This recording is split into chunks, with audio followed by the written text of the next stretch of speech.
ओम शांति। आज 20 जुलाई 2024 की साकार मधुर महावाक्य है।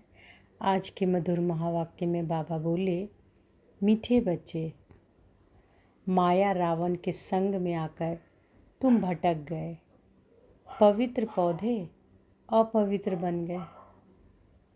अब फिर पवित्र बनो। माया रावण के संग में आकर तुम भटक गए। पवित्र पौधे अपवित्र बन गए। अब फिर पवित्र बनो। प्रश्न है, हर एक बच्चे को अपने ऊपर कौन सा वंडर लगता है? बाप को बच्चों पर कौन सा वंडर लगता है? उत्तर है, बच्चों को वंडर लगता है कि हम क्या थे, किसके बच्चे थे। ऐसे बाप का हमें वर्षा मिला था, उस बाप को ही हम भूल गए। रावण आया, इतनी फौगी आ गई, जो रचयिता और रचना सब भूल गया। बाप को बच्चों पर वंडर लगता कि जिन बच्चों को मैंने इतना ऊंच बनाया, राज्य भाग दिया, वही बच्चे मेरी ग्लानि करने लगे। रावण के संग में आकर सब कुछ गंवा दिया। तो बच्चों को क्या वंडर लगता है अपने ऊपर कि हम किसके बच्चे थे। ऐसे बाप को हमें वर्षा मिला था, उस बाप को ही हम भूल गए। रावण आया, इतना फौगी आई कि जो रचयिता रचना सब भूल गया। और बाप को बच्चों पर वंडर लगता कि जिन बच्चों को मैंने इतना ऊंच बनाया, राज्य भाग दिया, वही बच्चे मेरी ग्लानि करने लगे। रावण के संग में आकर सब कुछ गंवा दिया। ओम शांति। क्या सोच रहे हो? नंबरवार पुरुषार्थ अनुसार हर एक की जीवात्मा अपने ऊपर वंडर खा रही है कि हम क्या थे, किसके बच्चे थे, और बरोबर बाप से वर्षा मिला था, फिर कैसे हम भूल गए। हम सतो प्रधान दुनिया में सारे विश्व के मालिक थे, बहुत सुखी थे। फिर हम सीढ़ी उतरे, रावण आया, गोया इतनी फौगी आ गई, जो रचता और रचना को हम भूल गए। फौगी यानी धुंध। फौगी में मनुष्य रास्ता आदि भूल जाते हैं ना, तो हम भी भूल गए हमारा घर कहाँ है, कहाँ के रहने वाले थे। अब बाबा देख रहे हैं कि हमारे बच्चे, जिन्हें हम आज से 5000 वर्ष पहले राज्य भाग्य देकर गए, बड़े आनंद मौज में थे, वह भूमि फिर क्या हो गई। कैसे रावण के राज्य में आ गए। पराए राज्य में तो जरूर दुख ही मिलेगा। कितने तुम भटके, अंधश्रद्धा में बाप को ढूंढते रहे, परंतु मिले कहाँ।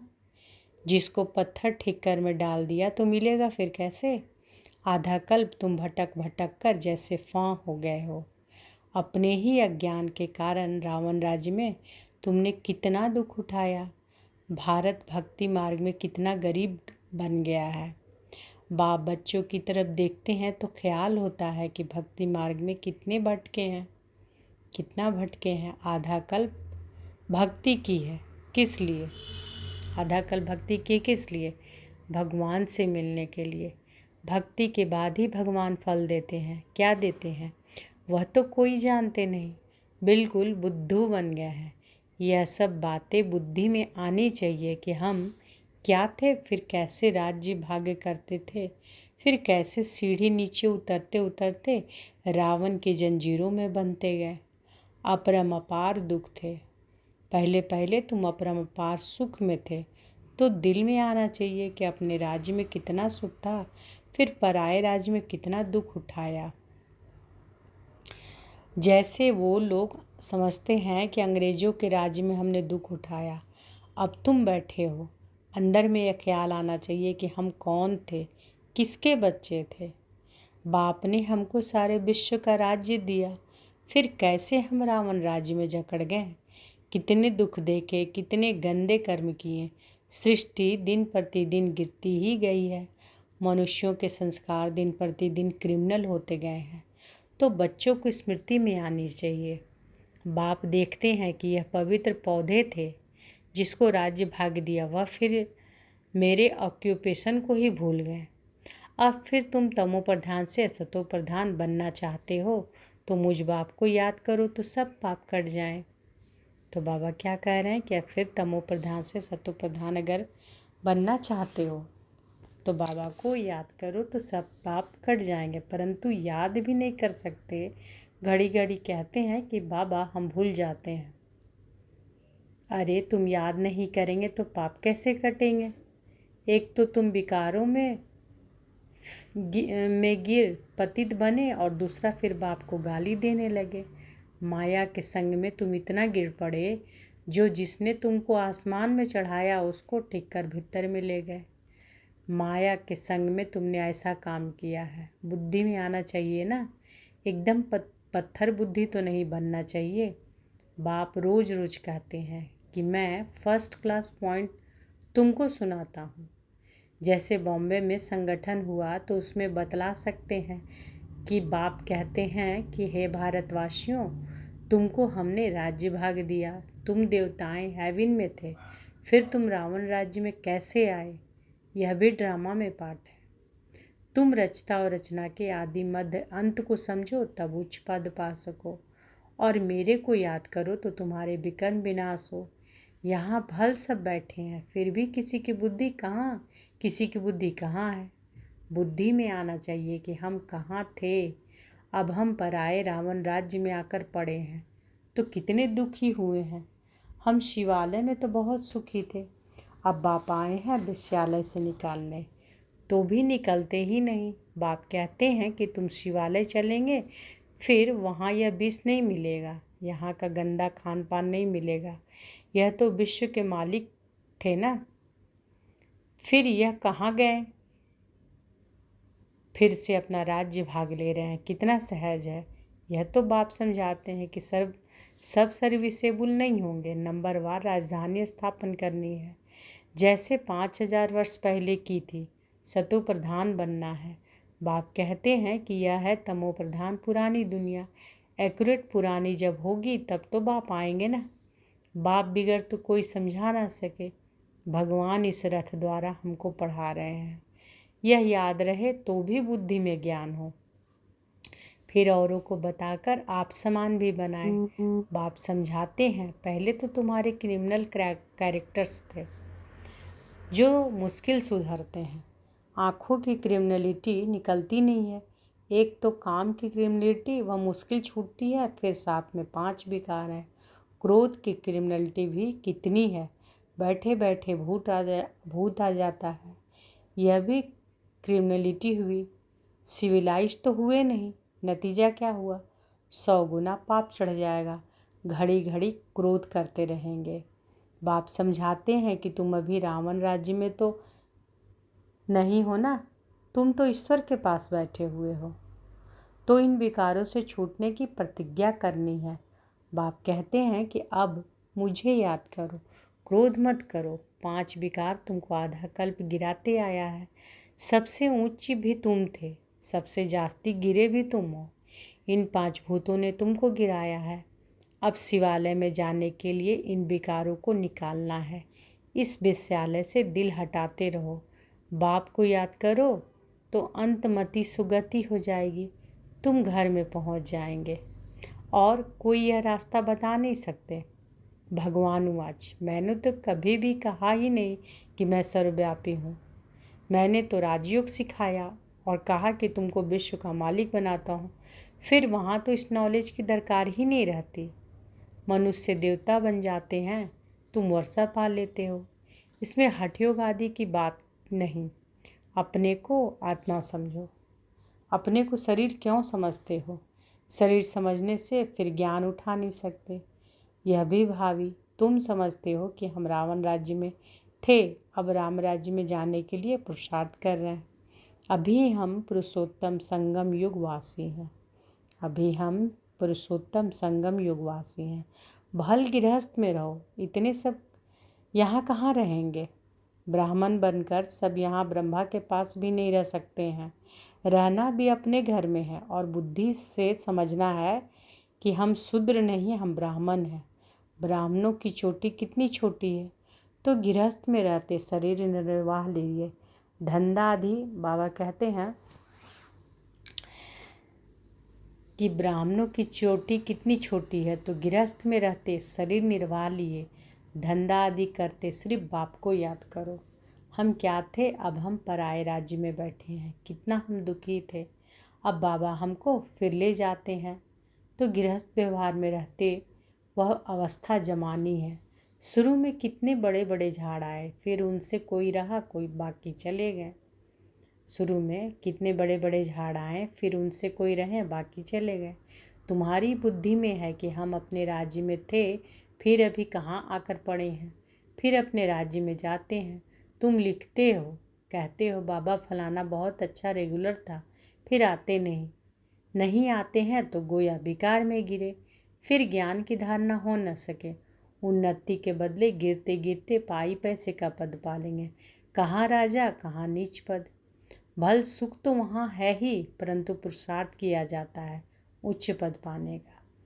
बड़ा मर्तबा कौन पा सकते हैं, यह तो सभी समझ सकते हैं कि अभी सब पुरुषार्थ कर रहे हैं।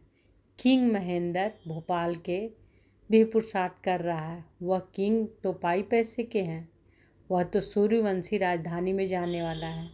पुरुषार्थ ऐसा हो जो विजयमाला में जा सके। बाप बच्चों को समझाते हैं कि अपने दिल में जांच करते रहना है कि हमारी आंखें कहाँ क्रिमिनल तो नहीं होती है। अगर सिविलाइज हो जाए तो बाकी क्या चाहिए। भल विकार में नहीं जाएंगे, परंतु कुछ न कुछ आंखें धोखा देती रहती है। नंबर 1 है काम। क्रिमिनल आई बड़ी ख़राब है, इसलिए नाम ही है क्रिमिनलाइज सिविलाइज्ड। बेहद का बाप बच्चों को जानते तो है ना, यह क्या कर्म करते हैं, कितनी सर्विस करते हैं। फलाने की क्रिमिनलाइज अभी तक गई नहीं है, अभी तक ऐसे गुप्त समाचार आते हैं। आगे चल और भी एक्यूरेट लिखेंगे, खुद भी फील करेंगे कि हम तो इतना समय झूठ बोलते गिरते आए हैं। ज्ञान पूरा बुद्धि में बैठा नहीं था, यही कारण था जो हमारी अवस्था नहीं बनी। बाप से हम छिपाते थे, ऐसे बहुत छिपाते हैं। सर्जन से 5 विकारों की बीमारी छिपानी नहीं है, सच बताना चाहिए। हमारी बुद्धि इस तरफ जाती है, शिव बाबा तरफ नहीं जाती। बताते नहीं हैं तो वह वृद्धि को पाती रहती है। तो बाबा क्या कह रहे हैं कि सर्जन जो है, बाबा सर्जन, उनसे 5 विकारों की जो बीमारी है वह छिपानी नहीं चाहिए, बताना चाहिए कि हमारी बुद्धि इस तरफ जाती है।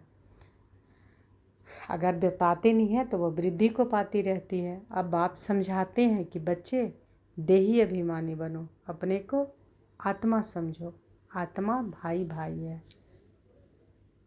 तुम कितने सुखी थे जब पूज्य थे, अब तुम पुजारी दुखी बन पड़े हो। तुमको क्या हो गया है। सब कहते हैं कि यह गृहस्थ आश्रम तो परंपरा से चला आया है। क्या राम सीता को बच्चे नहीं थे, लेकिन वहाँ विकार से बच्चे नहीं होते। अरे वह तो है ही संपूर्ण निर्विकारी दुनिया, वहाँ भ्रष्टाचार से पैदाइश नहीं होती, विकार नहीं था। वहाँ यह रावण राज्य होता ही नहीं, वह तो राम राज्य है। वहाँ रावण कहाँ से आया। मनुष्यों की बुद्धि बिल्कुल चट खाते में है। किसने की। मैंने तुमको सतो प्रधान बनाया था, तुम्हारा बेड़ा पार किया था, फिर तुमको तमो प्रधान किसने बनाया, रावण ने। यह भी तुम भूल गए हो। कहते हैं कि यह तो परंपरा से चला आता है। अरे परंपरा कब से, कोई हिसाब तो बताओ। कुछ भी समझते नहीं। बाप समझाते हैं, तुमको कितना राज्य भाग देकर गए, तुम भारतवासी बहुत ही खुशी में थे और कोई था ही नहीं। क्रिश्चियन भी कहते हैं कि पैराडाइज था, चित्र भी देवताओं के हैं, उनसे कोई पुरानी चीज़ तो है नहीं। पुराने तो पुराने या लक्ष्मी नारायण होंगे या इन्हों की कोई वस्तु होगी।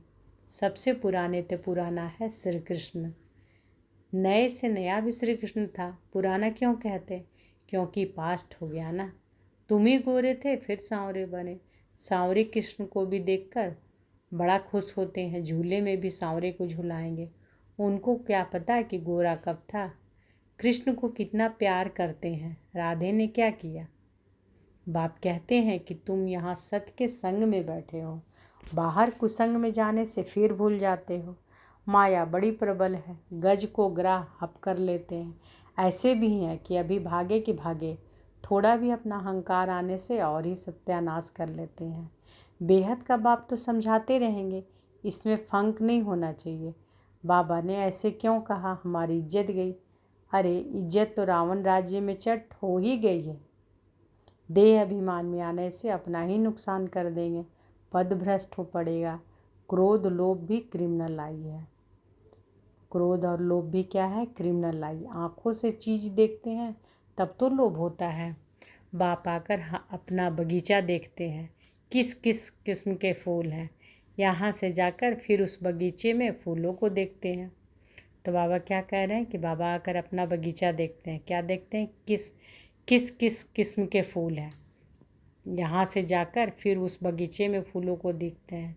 शिव बाबा को फूल भी बरोबर चढ़ाते हैं, वह तो है ही निराकार चैतन्य फूल। तुम अभी पुरुषार्थ कर ऐसा फूल बनते हो। बाबा कहते हैं कि मीठे मीठे बच्चों, जो कुछ बीता उसको ड्रामा समझो, सोचो नहीं। कितनी मेहनत करते हैं, होता तो कुछ नहीं, ठहरता नहीं। अरे प्रजा भी तो चाहिए ना। थोड़ा भी सुना तो वह प्रजा हो गई। प्रजा तो ढेर बननी है। ज्ञान कभी विनाश हो नहीं पाता। एक बार सुना शिव बाबा है तो भी बस प्रजा में आ जाएंगे। तो बाबा क्या कह रहे हैं कि जैसे बच्चे हैं कि सभी को सुनाते हैं तो भी कहते हैं ना कि सुना रहे हैं, वो लोग सुनते नहीं है, ठहरते नहीं है, इतना मेहनत करते हैं। तो बाबा कहते हैं कि प्रजा भी तो चाहिए ना। थोड़ा भी अगर सुना, अगर थोड़ा भी बाबा का ज्ञान सुना तो प्रजा हो गई। प्रजा तो ढेर बननी है। ज्ञान कभी विनाश को नहीं पाता। एक बार भी सुना कि शिव बाबा हैं तो भी बस प्रजा में आ जाएंगे। अंदर में तुम्हें ये स्मृति आनी चाहिए कि हम जिस राज्य में थे वह फिर से अब पा रहे हैं। उसके लिए पूरा पुरुषार्थ करना चाहिए। बिल्कुल एक्यूरेट सर्विस चल रही है। अच्छा, बाबा का याद प्यार लीजिए। मीठे मीठे सीखी लद्दे बच्चों प्रति माता पिता बाप दादा का याद प्यार और गुड मॉर्निंग। रूहानी बाप की रूहानी बच्चों को नमस्ते। हम सब रूहानी बच्चों की रूहानी माता पिता बाप दादा को याद प्यार, गुड मॉर्निंग और नमस्ते नमस्ते नमस्ते। शुक्रिया बाबा, शुक्रिया। धारणा के लिए मुख्य सार। धारणा करने के लिए आज बाबा बोले हैं, पहला है शिवालय में जाने के लिए इन विकारों को निकालना है। इस वेश्यालय से दिल हटाते जाना है। शूद्रों के संग से किनारा कर लेना है। दूसरा, जो कुछ बीता उसे ड्रामा समझ कोई भी विचार नहीं करना है। अहंकार में कभी नहीं आना है। कभी शिक्षा मिलने पर फंक नहीं होना है। आज बाबा वरदान दिए हैं तो अनुभव करें कि बाबा का वरद हस्त हमारे सिर पर है। और बाबा ने वरदान दिया, खुशियों के खजाने से संपन्न बन, दुखी आत्माओं को खुशी का दान देने वाले पुण्य आत्मा भव।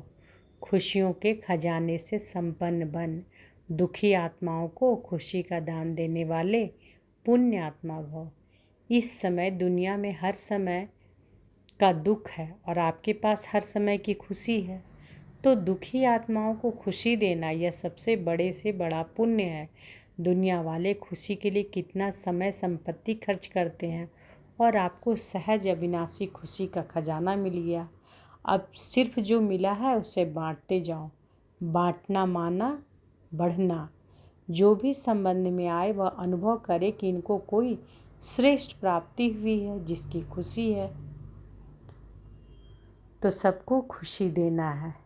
बाबा कह रहे हैं ना कि दुखी आत्माओं को खुशी देना यह सबसे बड़े से बड़ा पुण्य है। स्लोगन है, अनुभवी आत्मा कभी भी किसी बात से धोखा नहीं खा सकती, वह सदा विजयी रहती है। अनुभवी आत्मा कभी भी किसी बात से धोखा नहीं खा सकती, वह सदा विजय रहती है। तो आज के मधुर महावाक्य में बाबा क्या बोले? बाबा बोले कि माया रावण के संग में आकर तुम भटक गए। पवित्र पौधे अपवित्र बन गए, अब फिर पवित्र बनो। अच्छा, शुक्रिया बाबा, शुक्रिया। ओम शांति।